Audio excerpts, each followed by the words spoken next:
La Universidad Nacional Autónoma de México, la Escuela Nacional de Enfermería y Obstetricia, en coordinación con la empresa Smith Nephews, les da la bienvenida a todos nuestros colegas de Argentina, Chile, Colombia, Costa Rica, Ecuador, El Salvador, España, Paraguay, Perú, Portugal, Puerto Rico, República Dominicana y México.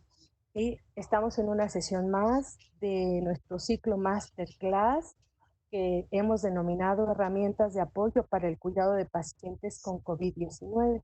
En esta octava sesión tenemos el tema Valoración y cura avanzada del paciente quemado durante COVID-19. Contamos con la presencia del maestro Carlos Sebastián Segovia Donoso. Y antes de darle la palabra, quisiera también pedirles a ustedes, los que ya están presentes acompañándonos, que nos enviaran sus preguntas y comentarios al chat, el cual estaremos atendiendo puntualmente. Les leeré un poco de la fuerte trayectoria que tiene nuestro experto el día de hoy, Carlos Sebastián Segovia Donoso, maestro, enfermero universitario, con experiencia en la gestión de enfermería, actualmente trabajando en una unidad de cuidados intensivos de grandes quemados del Hospital Clínico Mutual de Seguridad, profesor adjunto de la Facultad de Medicina de la Escuela de Posgrado de la Universidad de Chile, en cátedras, diplomado en cuidados de pacientes con heridas, estomas e incontinencia. Actualmente es miembro de la Asociación Científica Chilena de Estomas, Heridas e Incontinencia, miembro de la Confederación Multidisciplinar Latinoamericana de Heridas, Estomas e Incontinencia, es vocal de Chile para Latinoamérica y es miembro del directorio de la Sociedad Chilena de Quemaduras, director latinoamericano de Enfermería en Quemaduras de la Federación Latinoamericana de Quemaduras. En esta contingencia de pandemia, está trabajando en la unidad de cuidados intensivos para atención directa con pacientes COVID positivo. Maestro, adelante, bienvenido. Hola, muy buenos días, muy buenas tardes a todos. Agradecido por esta invitación. Espero poder ayudarles. Tenemos que dejar en claro varias cosas que lamentablemente la pandemia ha quitado muchas vidas y no solamente el conteo de la letalidad de los muertos es por aquellos pacientes positivos al SARS-CoV-2, sino que también hay muchas personas que están muriendo y mueren hoy en día por la ocupación de camas por esta pandemia, ya que muchos pacientes infartados, muchos pacientes grandes quemados o pacientes que están cursando con accidente cerebrovascular, que si bien no son pacientes infectados por el SARS-CoV-2, ¿cierto? No hay actualmente camas para recibir y atender a estos pacientes, lo cual también aumenta la mortalidad. ¿Ya? Vamos a comenzar entonces con la presentación. Hoy estuve revisando un poco lo que es la epidemiología mundial en la Organización Mundial de la Salud y tenemos que saber nosotros que los ojos están puestos en las Américas. Lamentablemente, si nosotros vemos esta imagen, la curva epidémica del COVID-19 confirmado, ¿cierto? Podemos ver que ya llevamos más de 3 millones infectados, ¿cierto? Y la letalidad es bastante alta para las Américas, superando inclusive a lo que es Europa. Nosotros para poder comprender el manejo del paciente con quemaduras y además que cursa con SARS-CoV-2, ¿cierto? Con esta infección, tenemos que comprender un poco de lo que es la morfología y la reproducción viral de este virus. Si reconocemos un poco lo que es la morfología, ¿cierto? Tenemos que saber que existe una membrana glicoproteica, que es el envoltorio del material genético, una proteína E que ayuda a infectar a otras células como característica de este virus, un ARN que es el material genético de este virus, ¿cierto? Y por otro lado tenemos la proteína N que camufla el ARN ante el sistema inmunológico del ser humano y la proteína S, ¿cierto? Que permite el acople con otras células humanas. Entonces, una vez que el virus, ¿cierto? A través se va a acoplar con la célula humana, ¿cierto? Existe en la célula humana un receptor ACE2 donde el virus encaja sus proteínas S en estos receptores de célula humana, y esta célula humana, una vez acoplado la célula al virus, introduce su ARN. Y una vez que introduce el ARN, ¿cierto? La célula entiende que el ARN del virus es propio y crea millones de copias de estas, ¿ya? Por lo tanto, esta replicación, ¿cierto? Puede llegar desde los 10.000 a las 100.000 copias. Pero ¿qué hace exactamente el coronavirus, este SARS-CoV-2 en nuestro cuerpo? ¿Cómo lo infecta? Y tenemos que saber nosotros que existe una inoculación viral. Luego de la inoculación viral va a existir una fijación a las células de las mucosas de nuestro cuerpo, va a penetrar la membrana de las células del huésped y va a iniciar su multiplicación. Una vez que inicia su multiplicación, comparte, o sea, inicia lo que es la destrucción celular y comienza a infectar otras células, replicando así entre 10.000 a 100.000. Y luego de esto comienza todo lo que es la respuesta inflamatoria del paciente. Hay una forma en que tenemos que comprender nosotros cómo, ¿cierto?, se traspasa este virus. Cuando el paciente está infectado, ¿cierto?, este paciente puede toser, estornudar y va a llevar gotas, ¿cierto?, mayor a 5 micrones que van a poder estar hacia menos de 1 metro de distancia por el peso y van a caer. Estas son las gotas que pesan más de 5 micrones. Pero van a existir procedimientos, ¿cierto?, en que estas gotas pasan a ser unas gotículas menores a 5 micrones y estas gotas, ¿cierto?, pues se pueden mantener en el ambiente y en el aire. Y por otra parte, tenemos también la forma del contagio indirecto, ¿cierto?, a través de fomites o cuando estas gotas caen sobre superficies dentro de la unidad del paciente, ¿cierto? Y nosotros podemos pasar a llevar con nuestra mano la mesa del paciente o la cama del paciente, y si nosotros nos llevamos esta mano a nuestra cara, podemos inocular ese microorganismo, ¿cierto?, a nuestras mucosas e infectarlo. Es por eso que cuando yo voy a hacer el tratamiento de un paciente con SARS-CoV-2, y en este caso un paciente con quemadura, tenemos que nosotros evaluar el riesgo. ¿Qué significa eso? La cantidad de fluido corporal que se va a generar en el procedimiento, por ejemplo, la curación de un paciente gran quemado o un paciente con quemaduras, el tipo de interacción que voy a tener yo con este paciente. Y si yo voy a realizar una cura, ¿cierto?, lo más probable es que voy a estar muy cerca del paciente y también reconocer el modo de transmisión de la enfermedad. Por lo tanto, tenemos que evaluar el riesgo, ¿cierto? Y cuando hablamos de evaluar el riesgo, ver si en ese procedimiento va a existir algún procedimiento de aerosolización. Por ejemplo, cuando se va a transmitir a través de gotitas mayores a 5 micrones, ¿cierto? Eso quiere decir que son gotas grandes, ¿cierto?, que caen a menos de 1 metro de distancia, por ejemplo, a través del estornudo, de la tos o el hablar. Mi precaución que yo debo tener es a través de las precauciones por gotitas. O sea, utilizar una mascarilla quirúrgica, ¿cierto?, y una protección ocular y facial. Y a eso le vamos a agregar las precauciones estándar, que todos las conocemos, y las precauciones de contacto, llámese pecheras, llámese guantes. Pero por otro lado, se describen aquellos procedimientos, ¿cierto?, que van a generar aerosoles, que van a aerosolizar, ¿cierto? Y esos van a producir microorganismos y gotículas que se van a transportar menores de 5 micrones y que se van a poder transportar a más de 1 metro de distancia y se van a poder mantener en el ambiente. Como por ejemplo las nebulizaciones, la intubación endotraqueal, la aspiración abierta, la broncoscopía. Y en el caso del paciente quemado, ¿cierto?, lo que es el procedimiento quirúrgico.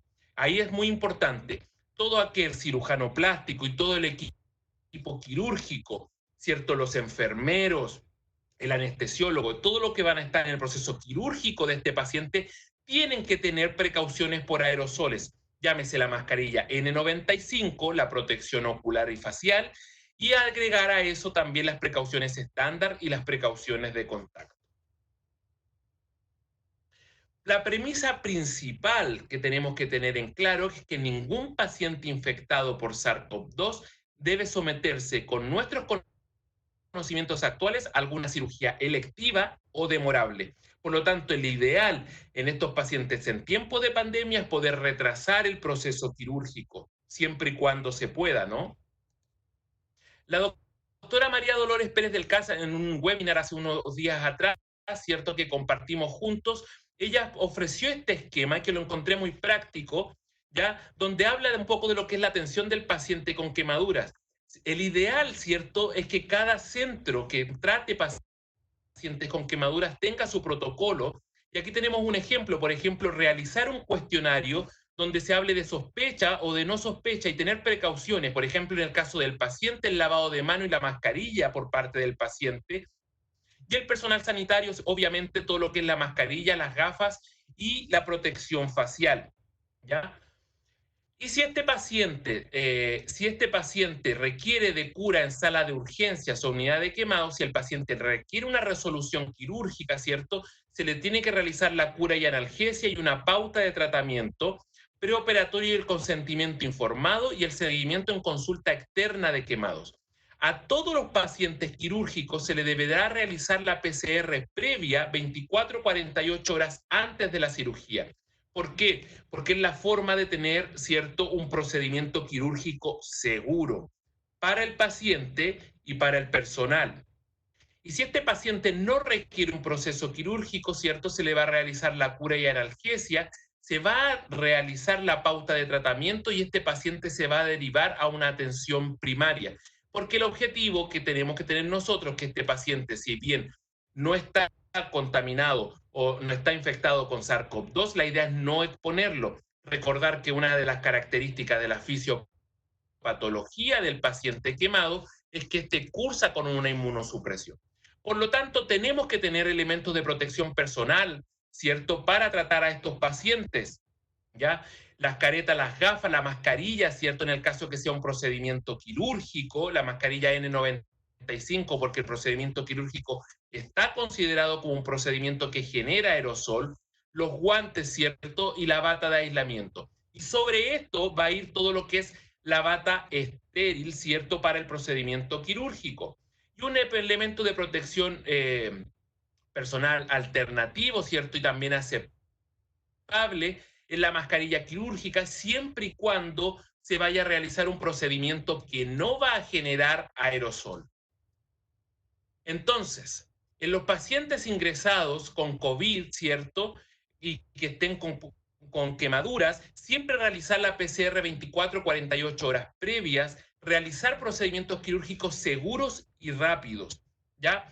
Los ingresos, ¿cierto?, lo más cortos posibles, ¿cierto?, el manejo conservador y diferir las reconstrucciones, especialmente aquellos pacientes que requieren reconstrucción después del proceso de cicatrización. Antes de realizar intervenciones quirúrgicas, disponer de este resultado de PCR porque debemos asegurar al personal y las máximas medidas de protección para todo lo que es el personal sanitario. Entonces vamos a la práctica.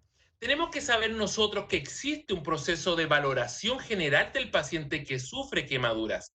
Vamos a evaluar la extensión de la quemadura, ¿cierto?, la profundidad de esta quemadura, la localización, reconociendo que existen localizaciones especiales, ¿cierto? La edad y el sexo del paciente. En menores de 2 años, ¿cierto?, la piel no está madura en cierta forma. Y los pacientes adultos mayores que cursan con una dermatoporosis, por lo tanto el proceso de cicatrización va a ser mucho más lento. El peso y el estado nutricional no se va a comportar de misma forma un paciente obeso mórbido o un paciente caquéxico. Aquellas comorbilidades que tenga este paciente, por ejemplo, si es un paciente que toma corticoterapia, ¿cierto?, o un paciente que es diabético, ¿cierto?, el proceso de cicatrización se puede ver alterada. Tenemos que evaluar el agente causal y el mecanismo y el tiempo de acción. No es lo mismo quemarse con fuego, que este alcanza los 400 grados Celsius, o quemarse con agua o quemaduras por escaldadura, donde el agua, ¿cierto?, alcanza los 100 grados Celsius. Por lo tanto, reconocer que un paciente quemado por fuego es un paciente que va a ingresar con quemaduras o con lesiones mucho más profundas, ¿cierto? También evaluar las lesiones concomitantes, por ejemplo, un quemado eléctrico que cae desde altura, ¿cierto? Ya pasa a ser un paciente politraumatizado, y también el tiempo de evolución del trauma de este paciente y de las lesiones de este. Tenemos que nosotros saber también que existen dos tipos de fisiopatología que tenemos que reconocer. Y en este caso, como vamos a hablar un poco de las lesiones, quiero reconocer un poco y hablar un poco de lo que es la fisiopatología local. Ya en el año 1953, Jackson describió algunas zonas importantes que tenemos que reconocer nosotros en lo que es la fisiopatología local. Encontramos una zona de hiperemia, ¿cierto? Que tiene una característica que son lesiones reversibles. Esa coloración está dada por el aumento del flujo sanguíneo y tiene la característica de que va a presentar una epitelización espontánea, ya por lo menos a los 7-14 días. Encontramos las zonas de éstasis, que son como las zonas intermedias, y que estas van a tener dos oportunidades, de epitelizar por una parte y por otra parte, ¿cierto?, de profundizarse. Por lo tanto, si yo aplico una solución fría, si yo aplico en un gran quemado vasoconstricción, por ejemplo, con la hipotermia o con la utilización de drogas vasoactivas, la perfusión de ese tejido se va a ver alterada y por lo tanto va a ser una zona que lo más probable que pueda debutar con unas quemaduras mucho más profundas y se puedan profundizar. Y por otro lado, la zona central o la zona de necrosis, ¿cierto? Que son tejidos que están con una necrosis, con una coagulación, y ese tejido sí o sí se tiene que retirar, ¿cierto? Se tiene que realizar el desbridamiento o la escarectomía. Es un tejido irreversible.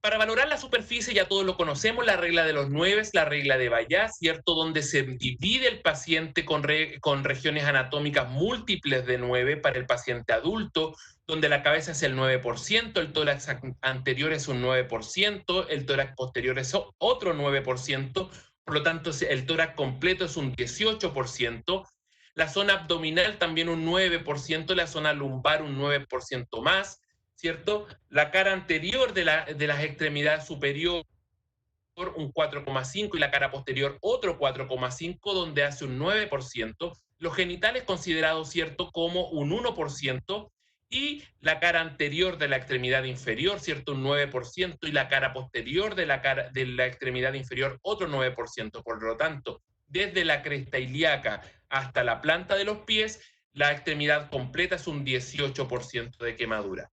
Otra forma de valorar es a través de la palma, y aquí tengo que dejar algo súper claro, es la palma del paciente, no es la palma del evaluador, y esta va a equivaler a un 1%.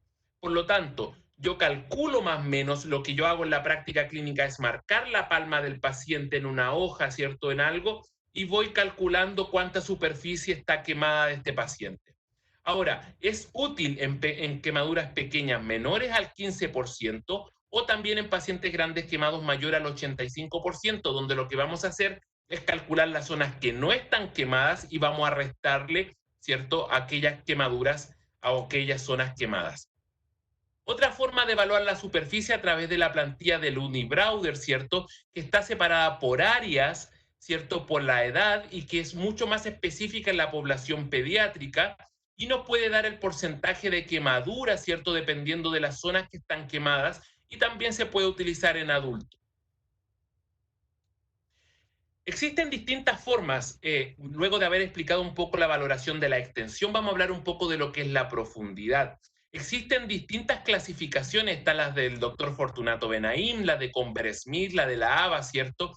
Donde el doctor Fortunato Benaim, por ejemplo, habla de las quemaduras tipo A para las quemaduras superficiales y las quemaduras intermedias que las clasifican tipo ABA o tipo ABB y las quemaduras tipo B. Y según Conver Smith, ¿cierto?, encontramos las quemaduras de primer grado, ¿cierto?, que son las superficiales, o encontramos las de segundo grado superficial o segundo grado profundo, dependiendo de la profundidad que esta vaya afectando, ¿cierto? Y encontramos las quemaduras de tercer grado. Y por otro lado, la clasificación del American Burn, ¿cierto?, encontramos las quemaduras epidérmicas, ¿cierto?, que son las quemaduras superficiales. Encontramos las dérmicas superficial o dérmicas profundas y aquellas quemaduras por espesor total. Tenemos que saber también nosotros que la lesión por quemaduras son lesiones dinámicas, ¿ya? Y están condicionadas al tratamiento y especialmente los cuidados que tengamos nosotros con este paciente con quemadura en las primeras horas, ¿ya? Existe un tiempo para cicatrizar de las quemaduras y esto lo tenemos que tener súper claro. Las quemaduras superficiales o epidérmicas deberían cicatrizar entre los 5 y 7 días. Las quemaduras intermedias, como las quemaduras tipo ABA o dérmicas superficiales, deberían cicatrizar antes de los 14 días. Y las dérmicas profundas entre las 3 a 4 semanas. Y las quemaduras tipo B o quemaduras profundas, cierto, de espesor total, que compromete todas las capas de la piel, estas deberían requerir un tratamiento de escarectomía más injerto dermoepidérmico precoz. Y ese es lo ideal. ¿Y por qué tenemos que reconocer nosotros el tiempo de epitelización o de cicatrización?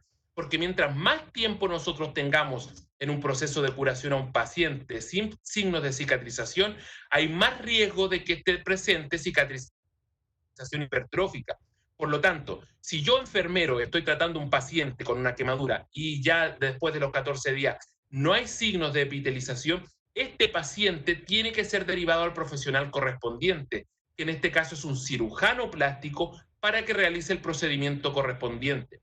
Ahora, si es un paciente con quemaduras profundas y extensas, ese paciente debe ser derivado inmediatamente, ¿cierto?, al cirujano plástico.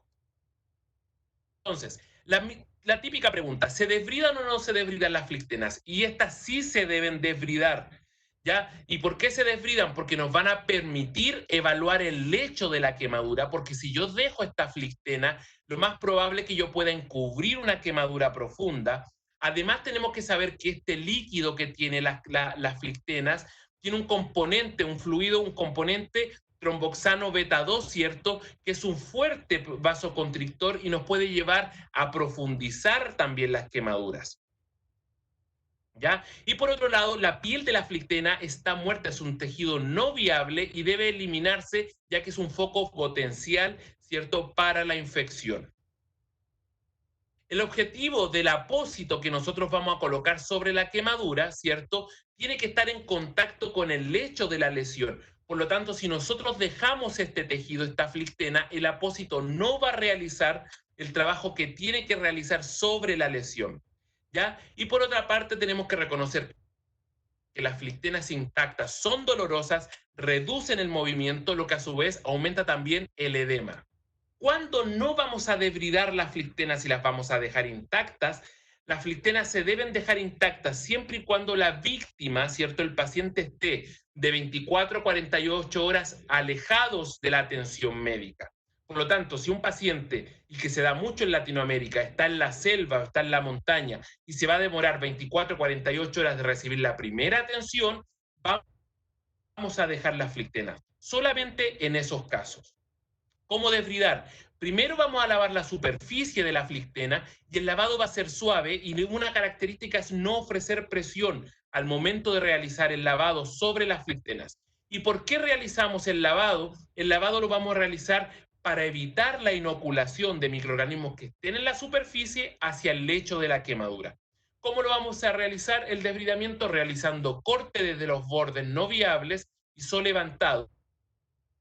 Y esto tienen que ser suave. Esta imagen tiene un error, ¿ya? Y quiero dejarlo súper claro. Cuando yo utilizo una tijera para realizar un desbridamiento y un corte, tengo que utilizar la porción roma, ¿cierto?, de la tijera para evitar algún tipo de corte sobre el lecho de esta quemadura. Luego vamos a aclarar la superficie, o sea, la vamos a lavar, ¿cierto? Y luego de eso vamos a poder evaluar el lecho de esta lesión.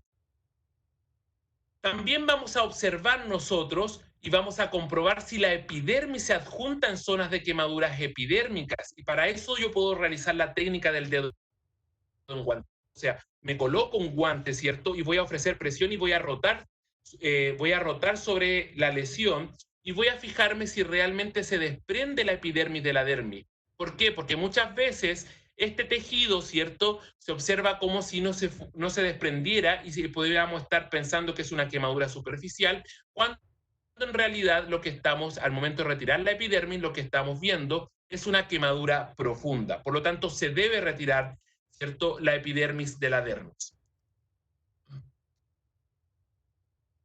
Para hacer el desbridamiento también podemos utilizar gasas húmedas y cuando realizamos el desbridamiento, por ejemplo, en este tipo de lesión, tiene que ser un desbridamiento suave, atraumático, con el objetivo de cuidar los queratinocitos, ¿cierto?, para mantener la viabilidad de esto, porque los necesitamos para poder llevarlos al proceso de epitelización. Por lo tanto, una característica importante del desbridamiento en este caso es que tiene que ser suave y atraumático.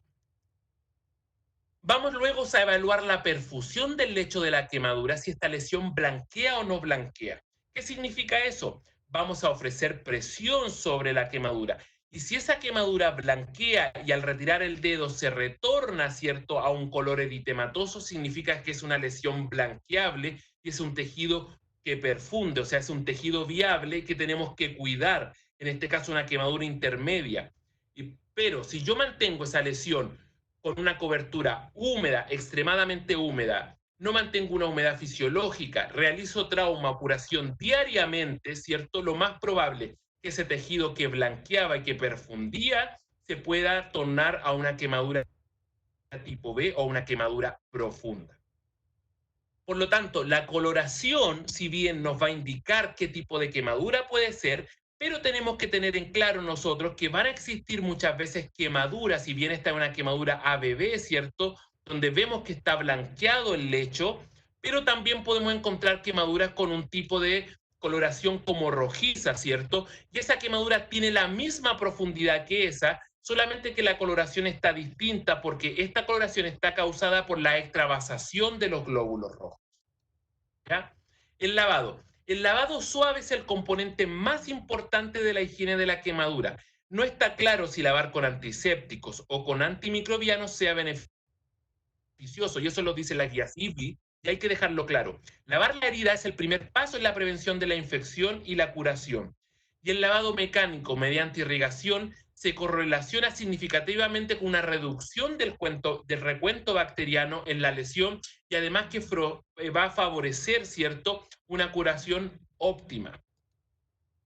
¿Cierto? El lavado tiene que ser suave y hay que buscar la técnica más apropiada, ¿cierto? Y el lavado va a ser suave y especialmente en aquellas quemaduras que sean superficiales e intermedias para no dañar las capas inferiores de la epidermis. En aquellas quemaduras que ya estén contaminadas o con signo de infección, ¿cierto? O en aquellas quemaduras que sean ya profundas, establecidas como quemaduras B, el lavado puede ser un poco más agresivo, ¿cierto? Y más frecuente con el objetivo de eliminar los microorganismos que estén retrocediendo o retrasando el proceso de cicatrización, ¿cierto? Y también para eliminar lo que es las biopelículas. ¿Cuáles son los objetivos del lavado? Eliminar los contaminantes dentro del lecho de la lesión, eliminar los detritus, los cuerpos extraños que tenga este paciente, los esfacelos superficiales, eliminar el material de cura de las curas anteriores, eliminar el exudado y las costras, eliminar las hiperkeratosis de los bordes de la lesión y de la piel circundante y ayudar obviamente al paciente en lo que es su higiene y su confort personal.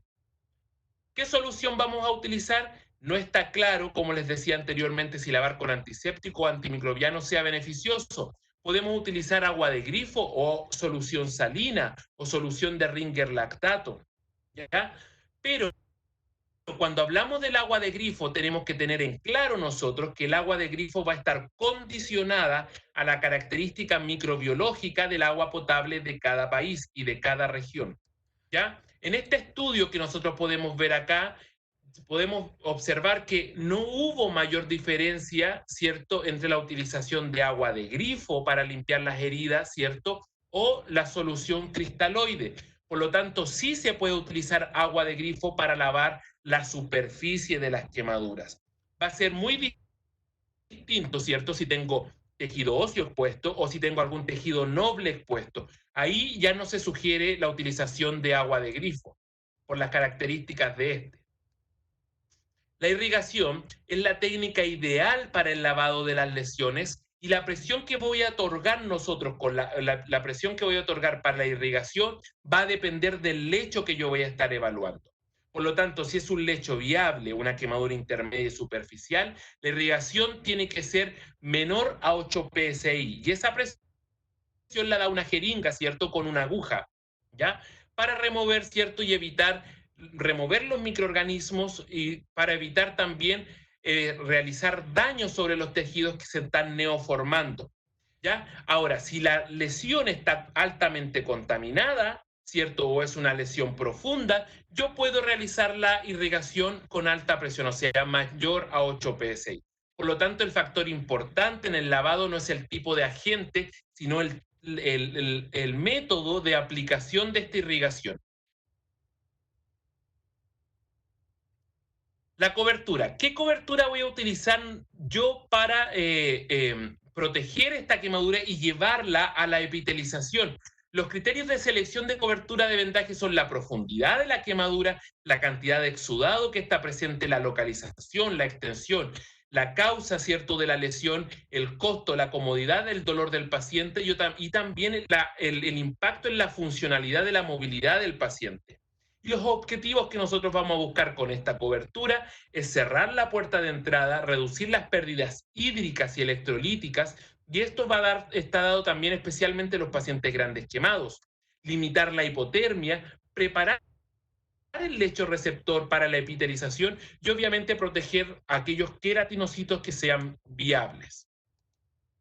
¿Cierto? ¿Cuál es el apósito ideal? No existe el apósito ideal, lamentablemente. Existen muchos apósitos en el mercado, ¿cierto?, que tienen muy buenas características que podemos utilizar, pero el único apósito ideal que existe actualmente es la piel. Ese es el apósito ideal. No existe otro tipo de apósito ideal. Existen sí apósitos que nos van a ayudar, ¿cierto? Y que tienen características especiales cada uno que nos van a favorecer herramientas para nosotros llevar a la cicatrización las lesiones. En lo que es la cobertura de apósito, la selección del apósito debe basarse en su efecto sobre el proceso de cicatrización y también se debe considerar la facilidad de aplicación y de retiro, los requisitos de cambio de apósito, el costo y la comodidad del paciente.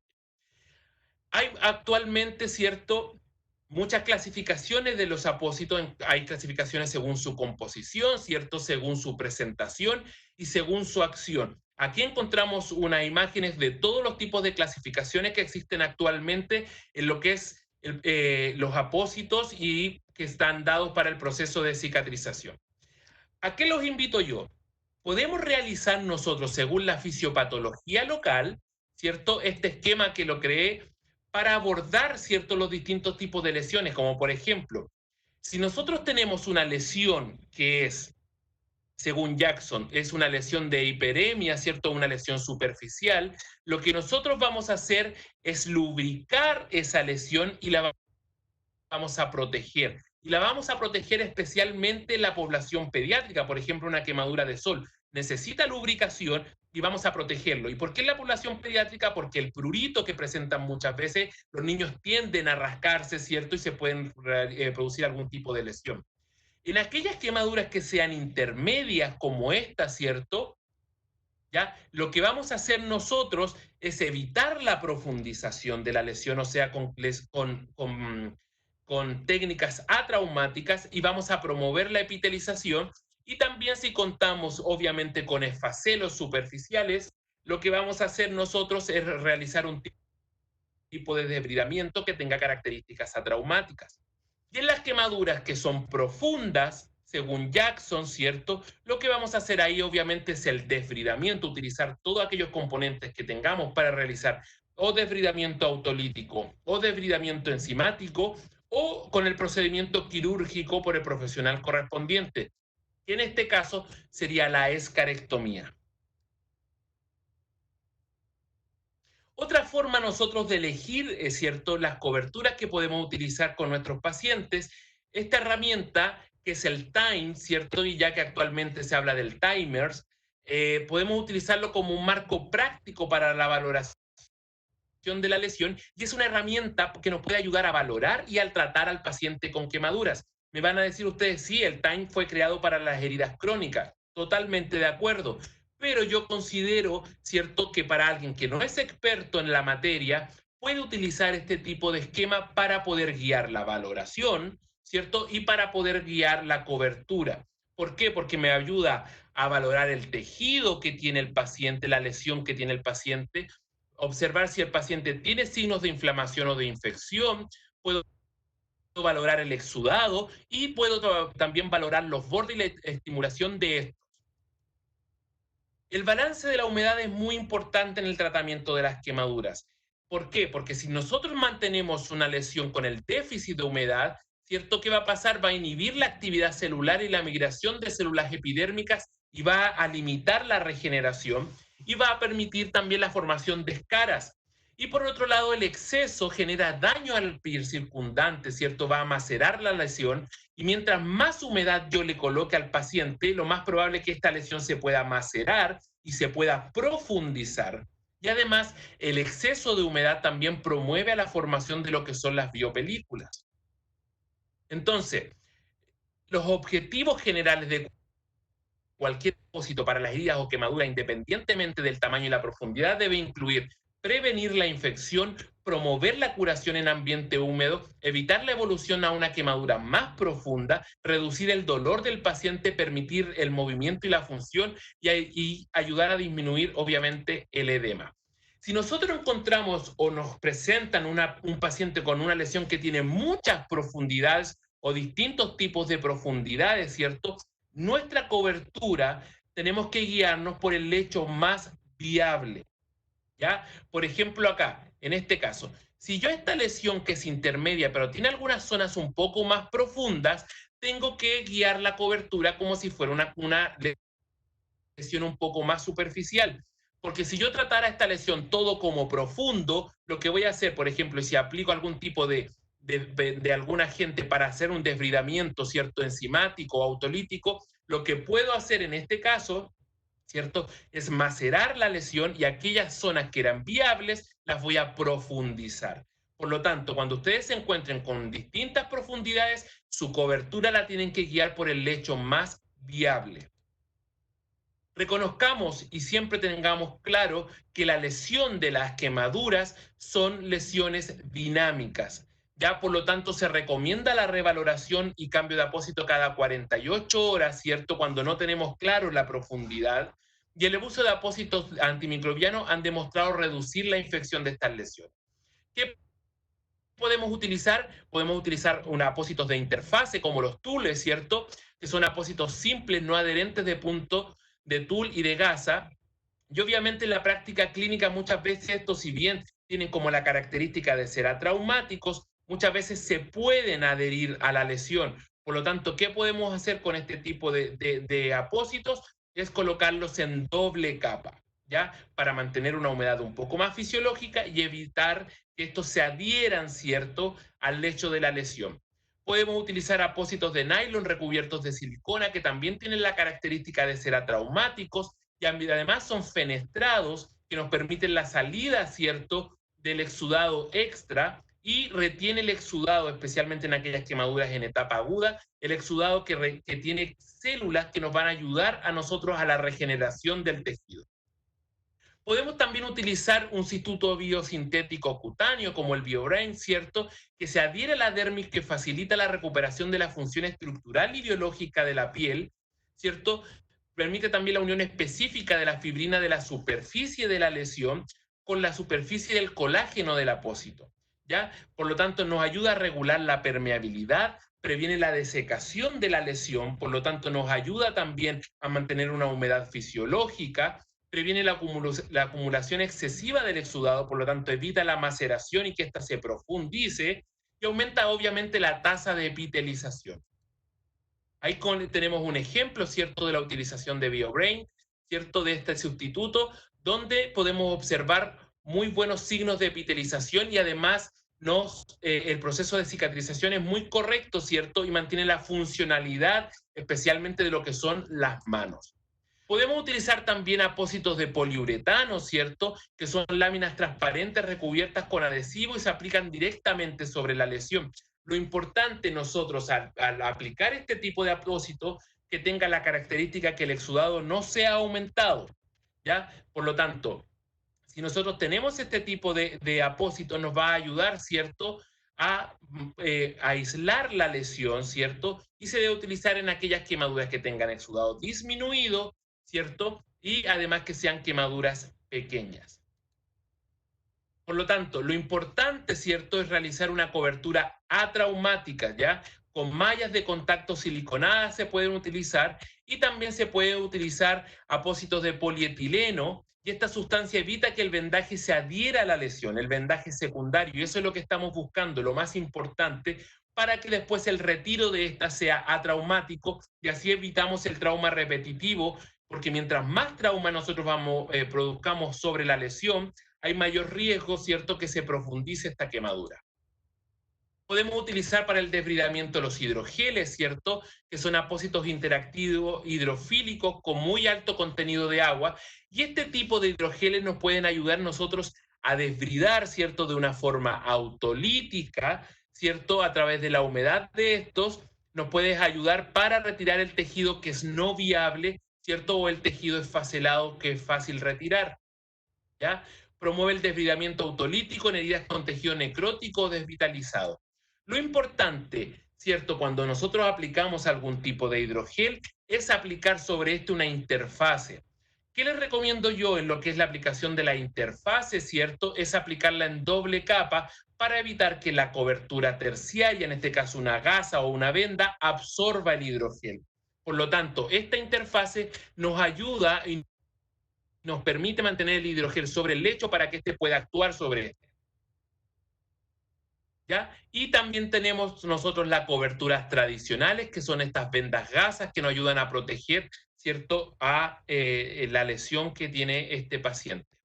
Otra forma de desbridar, ¿cierto? Podemos utilizar los hidrocoloides, los apósitos hidrocoloides, si bien no tienen muchas veces una fama muy buena, ¿cierto? Pero yo considero que es un apósito muy positivo, ¿cierto? Repelente al agua y es conformable también.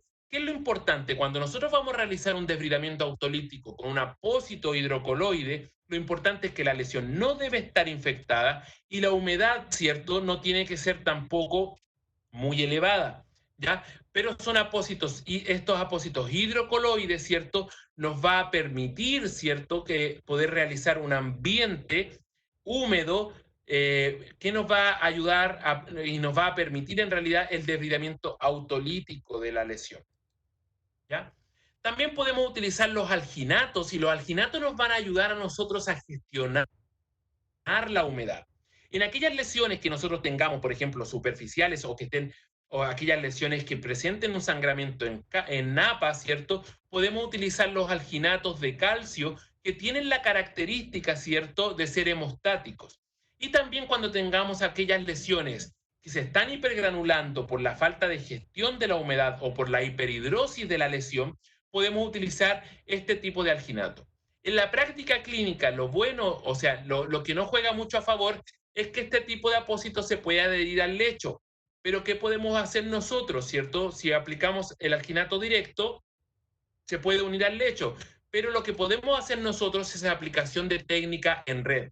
O sea, colocar una interfase sobre la quemadura y podemos colocar el apósito secundario, en este caso el alginato, ¿cierto? Que puede contener plata, que el mercado nos ofrece alginatos de calcio o alginatos con plata. Lo podemos colocar con una técnica de red para evitar que este apósito se adhiera al lecho de la quemadura. Existen también espumas que son altamente absorbentes, ¿cierto? Y estas las podemos aplicar sobre quemaduras que tengan aumentado su exudado y también podemos encontrar este tipo de espumas con plata.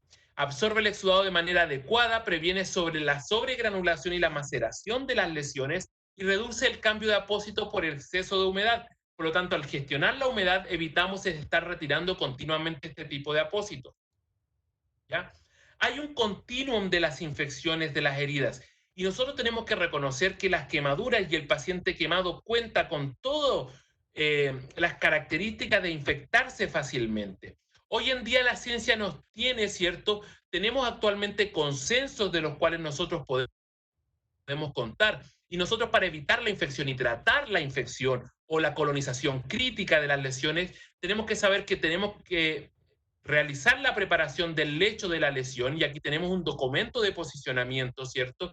Hay formas de tratar la infección de las heridas en la práctica clínica, el cómo tratar las biopelículas y el uso adecuado de los apósitos de plata. Para tratar a los pacientes con quemaduras existen apósitos antimicrobianos, ¿ya? Y en la práctica clínica, la interrupción física de las biopelículas en forma del desbridamiento, de la limpieza, ¿cierto? La aplicación de soluciones limpiadoras y de apósitos de plata es una de las opciones más correctas y primarias antibiofilm disponible para los clínicos hoy presentes, ¿ya? Entonces, como le decía anteriormente, el tejido quemado posee todas las condiciones favorables para la colonización bacteriana. La presencia de tejidos no viables ricos en proteínas coaguladas y transexudados de suero y de sangre. Tenemos que recordar que muchas veces las quemaduras, cuando son profundas y mantienen el esfacelo, carecen de vascularidad. Si carecen de vascularidad, el antibiótico que se administra a nivel sistémico no va a llegar sobre la quemadura porque no tiene vasos para pasar ese antibiótico. Por lo tanto, el tratamiento tiene que ser no solamente sistémico, sino que también local. Un abordaje multidisciplinar, ¿cierto? Tratar la lesión y tratar al paciente.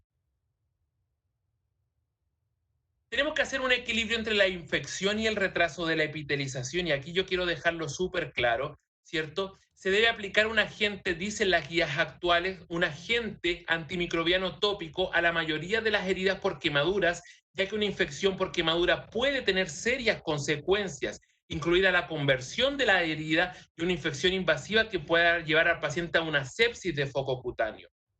¿Ya? Por otro lado, reconocer que los antimicrobianos tópicos muchas veces se comportan citotóxicos para los queratinocitos y los fibroblastos y pueden afectar la cicatrización de las heridas. Pero si yo no aplico un apósito antimicrobiano, si bien al aplicarlo se puede retrasar un poco el proceso de cicatrización, ¿cierto? Pero si yo no aplico este tipo de apósito antimicrobiano, lo que yo estoy conllevando es al riesgo al que el paciente presente algún tipo de foco séptico o una sepsis de foco cutáneo. Por lo tanto, sí se deben aplicar apósitos antimicrobianos, ¿cierto? En aquellas lesiones por quemaduras y especialmente en las lesiones por quemaduras que tengan signos de colonización crítica o de infección o de biopelículas. Tenemos que saber que en el manejo de los pacientes con quemaduras, hoy actualmente, ¿cierto? Y en este consenso que fue publicado el año 2018, habla que la sulfadiazina de plata es clasificada como dispensable. O sea, el ideal ya es ir retirando este tipo de compuestos, ¿cierto? En el tratamiento. Y le debemos mucho a la sulfadiazina de plata porque fue el pilar en el tratamiento por muchos años. ¿Ya? Y hoy en día actualmente todavía se está utilizando porque la realidad local son distintas en Latinoamérica. Pero tenemos que reconocer que la sulfadiazina de plata crea una pseudoescara, aumenta la maceración de la lesión, se requiere curación cada 12 horas, por lo tanto el trauma es repetitivo, ¿ya?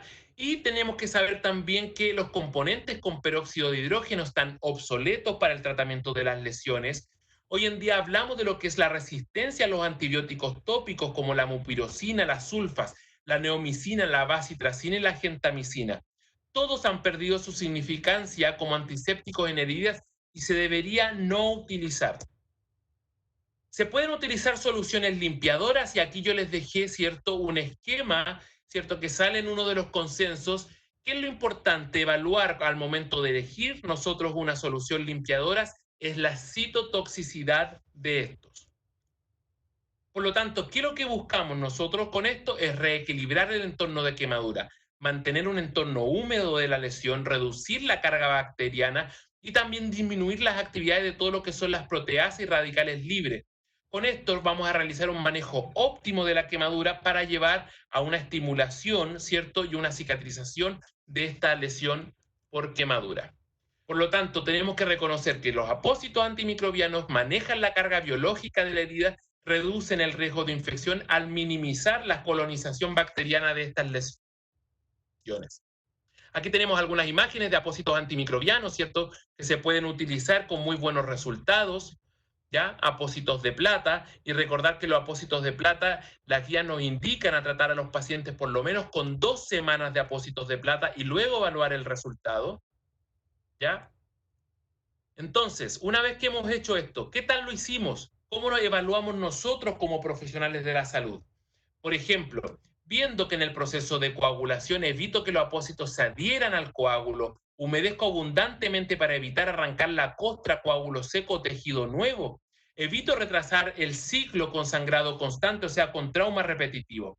En lo que es el proceso de inflamación, protejo de la colonización o infección con un apósito semipermeable. Sé reconocer si el exudado es patológico o es un exudado normal de la lesión. En lo que es la proliferación del proceso de cicatrización, evito disminuir la temperatura de la lesión.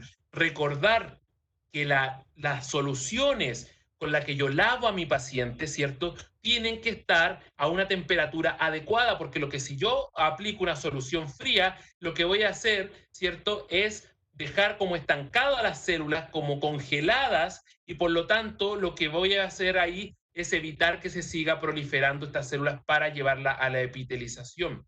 ¿Ya? Tengo que dar un tiempo correcto a las células para migrar y regenerar la MEC, ¿cierto? Y mantengo una humedad equilibrada. Y en lo que es la remodelación de lo que es la etapa de cicatrización, protejo el neoepitelio, ¿cierto? Este tejido que se está formando, enseño a la persona a cuidar su cicatriz y recomiendo continuar con su tratamiento de base a mi paciente. Si hicimos todo eso como correspondía, evaluamos, valoramos y tratamos a este paciente con la quemadura, vamos a tener un objetivo cumplido. Como esta lesión, como estas imágenes que podemos ver acá, vamos a tener a un paciente con su lesión cicatrizada. Yo trabajo actualmente en la Sociedad Chilena de Quemaduras, ¿cierto? Ya hace poco atrás, hace una semana atrás, dimos nosotros las recomendaciones para el tratamiento del paciente con quemadura en tiempos de pandemia y está a disposición de todos los profesionales actualmente para aquellos que trabajen con pacientes quemados. Son recomendaciones multidisciplinares hechas por muchos profesionales, ¿cierto?, del área de la salud, médicos cirujanos, ciertos cirujanos plásticos, internistas, enfermeros, terapeutas, psicólogos, kinesiólogos, una rama de profesionales que colocan a disposición de ustedes, ¿cierto? Y de todos los profesionales estas recomendaciones.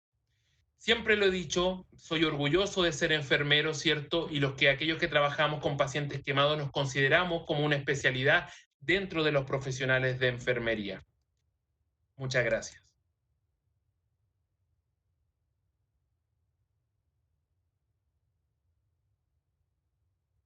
Maestro, espléndida tu presentación.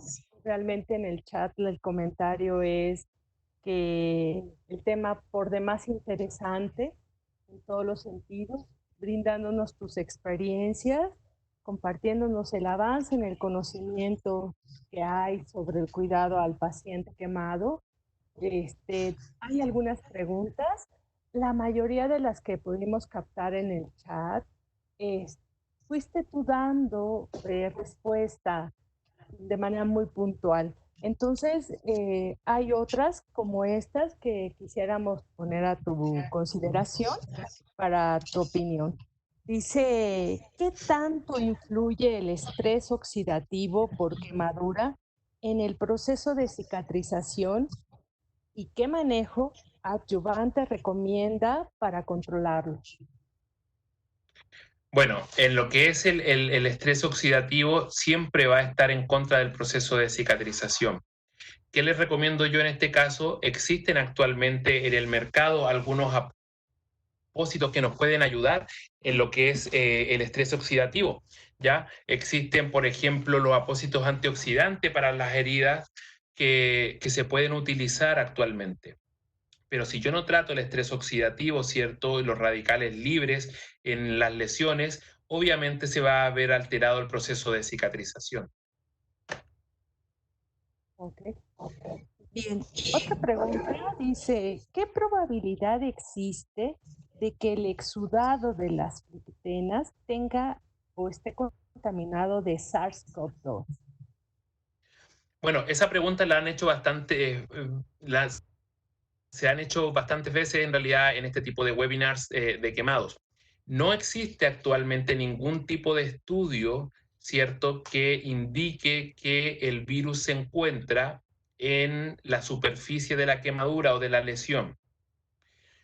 Si me preguntan a mí, y esto sin evidencia científica, yo creo que puede existir la posibilidad que, claro, que estén los fluidos, sin ningún problema. Ahora, ¿cómo va a actuar este virus sobre la lesión en sí? yo lo desconozco porque no hay estudios actualmente y tampoco no hemos tomado cultivos para verlo, ¿ya? Pero yo considero que un paciente con SARS-CoV-2, con COVID-19, ¿cierto? Hay que tratar los fluidos como altamente contaminados si el paciente es positivo. Bueno, otro tema más, otra arista más para la investigación en todo lo que se ha Así. estado descubriendo de este virus. Maestro, ¿el manejo de las flictenas se aplica de la misma manera en las lesiones causadas por fricción?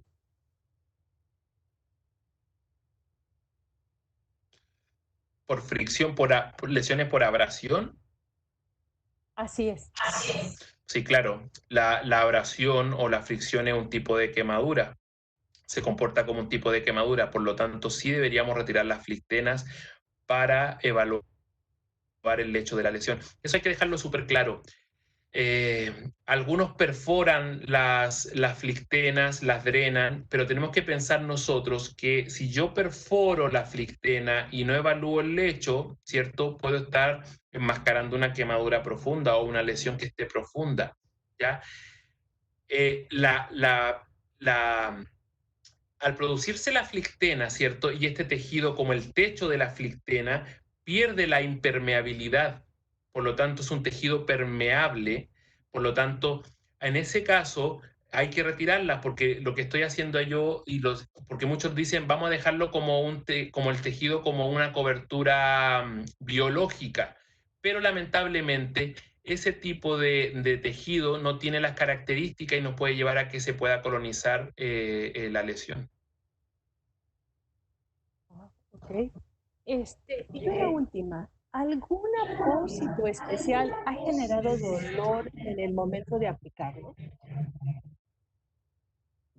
Va a depender del paciente, va a depender de la cantidad de apósitos. A ver, he tenido la experiencia de algunos apósitos, por ejemplo, es que va a depender de varias cosas.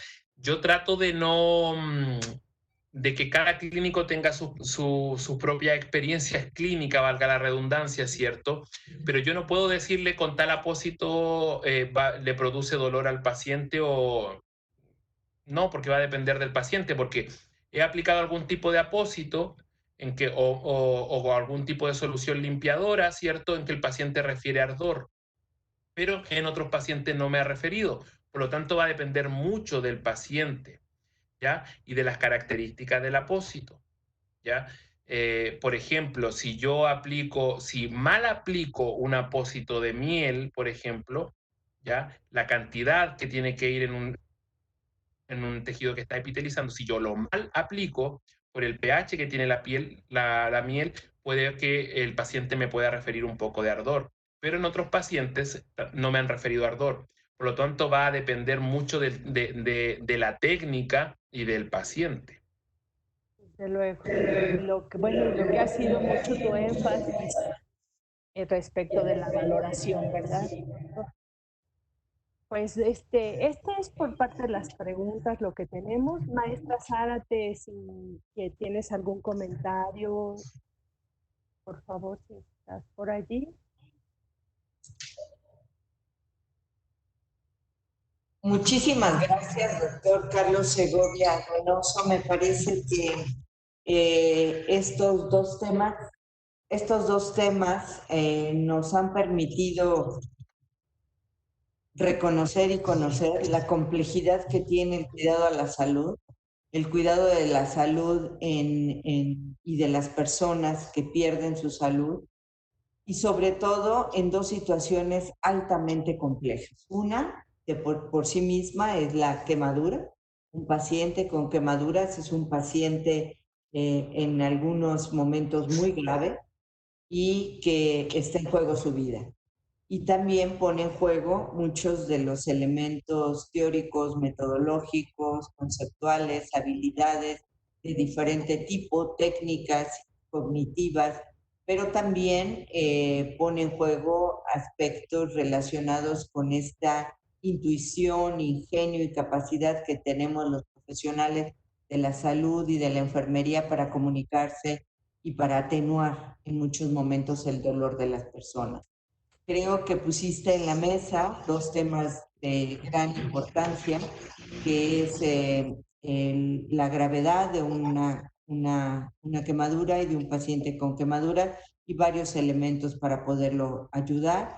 Y por el otro lado, qué hacer con un paciente ante esta pandemia de COVID y que en muchos momentos se retrasa su cirugía, se le trasa su ingreso al quirófano, a colocación de algunos implementos o a lavados quirúrgicos, etcétera, y que estas recomendaciones que nos has dado seguramente a muchos de nuestros colegas les servirán, ¿no? Y a lesiones que no necesariamente son por quemaduras, sino otro tipo de lesiones que aparecen con cierta frecuencia en los pacientes que están gravemente enfermos, prostrados mucho tiempo en cama, a veces desnutridos, ¿no? Y que la piel también sufre por esa situación. Muchísimas gracias. Agradecerles a todos por haber estado en esta nuestra octava actividad en webinar, a todos los países que se conectan y que confían en nosotros. Gracias, doctor Carlos Segovia Donoso, por su excelente conferencia y a todos los que hacen posible, que son los participantes, ¿no? Gracias a la maestra Celia Ramírez y la dejo para que cierre la sesión y que nos dé algunos mensajes, si fuese el caso. Muchas gracias, doctor. Gracias a ustedes. Gracias, maestra. Pues sí, tenemos ya la 9ª sesión el próximo 12 de junio, a la cual esperemos que nos acompañen todos los colegas de la geografía latinoamericana y desde luego también de Europa. Vamos a tener un panel en donde el tema va a ser líneas de investigación surgidas ante la pandemia. Seguramente con todo lo que hemos transitado a lo largo ya de 8 sesiones, tenemos hoy oportunidad de ver el panorama de la investigación a partir de las masterclass que nos han brindado diferentes ponentes. Entonces, pues darles las gracias a nombre de la Universidad Nacional Autónoma de México, de la Escuela Nacional de Enfermería y Obstetricia, agradeciendo también a la empresa Smith & Nephew el compartir recursos y experiencias para poder ofrecer este ciclo de masterclass. Los esperamos en nuestra próxima sesión. Que tengan un muy buen día. Hasta luego. Hasta luego. Hasta luego, gracias.